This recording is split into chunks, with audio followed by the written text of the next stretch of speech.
స్వామివారికి పచ్చకర్పూరం గంధం బొట్టు. మా స్వామి చిరునవ్వులు చూడండి ఎట్లా కళ్ళతో చూస్తుంటాడు, చిరునవ్వులు చిందిస్తుంటాడు. మా బంగారు స్వామి.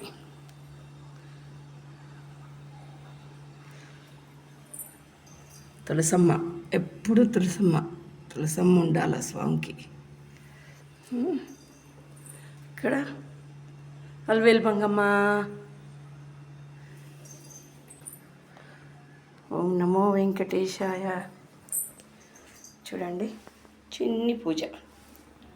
అక్కడ తిరునామాలు, పిండి దీపం. ఇక్కడ శివయ్య, ఇక్కడ దక్షిణామూర్తి స్వామి, లక్ష్మక్క, తల్లి, జై శ్రీరామ్. ఇక్కడ మా పుట్లమ్మ ఉంది, చూసారా? చిన్న పూజ, నేను చేయగలిగినంత స్వామికి చిరు పూజ. ఓం నమో వెంకటేశాయ.